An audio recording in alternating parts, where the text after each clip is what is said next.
Hi everyone, welcome to SIT, Servants in Training at Jesus Fit.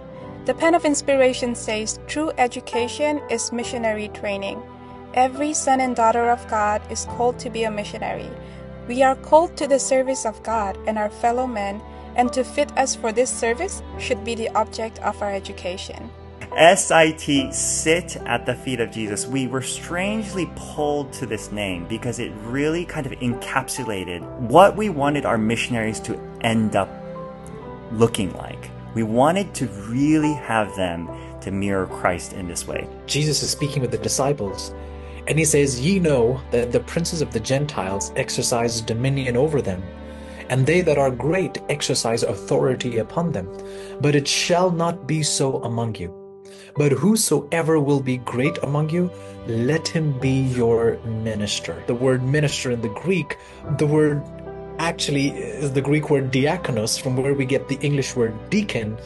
But still, the idea we have is still of that wonderful individual we see in church, just beaming bright and standing so well dressed. But the word diakonos in the Greek actually means an attendant. I like the other translation, which is a waiter. Have you seen a waiter at a restaurant just waiting tables, cleaning up the tables, standing there waiting to take an order? Jesus is saying, that's what I want my children to be.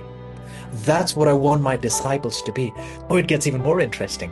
Verse 27, Jesus says, "Whosoever will be chief among you, let him be your servant." This time the word servant in the Greek is the word doulos, which actually means a slave.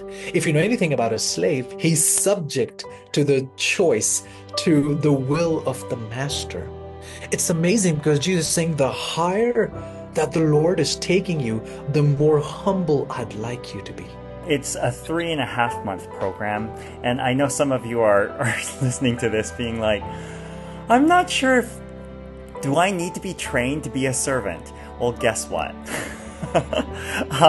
You actually do. In 1 Peter 3:15, it says to always be prepared to give a defense to everyone who asks of you the reason of the hope that is within you. We're going to show you those things. We're going to give you so many wonderful tools.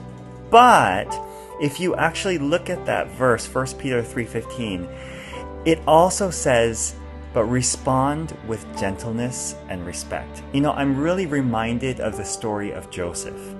Joseph, who was a slave, and he had that training.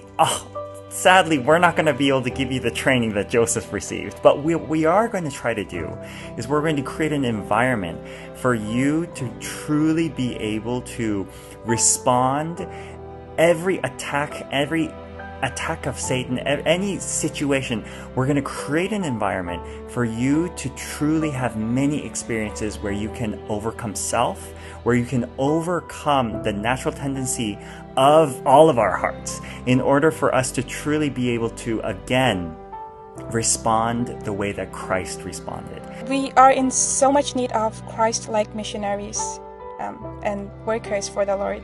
The prophet of the Lord says, the world needs today what it needed 1900 years ago, a revelation of Christ. We need men and women who would manifest to the world the character of Jesus and his great love. And the only way for us to learn this is to sit at his feet, especially for such a time as this. When Jesus waited on the people, he wasn't just doing some things for them, he gave his life for them. At SIT, that's what we want to learn. We want to sit at Jesus' feet and learn from him, learn through him, learn with him. What it really means to be willing to lay our lives down for the salvation of someone else. If the Spirit of the Lord is really impressing upon your heart, then I pray that you would please prayerfully consider joining your fellow servants who want to sit together at Jesus' feet and learn what it really means to serve him with all our hearts.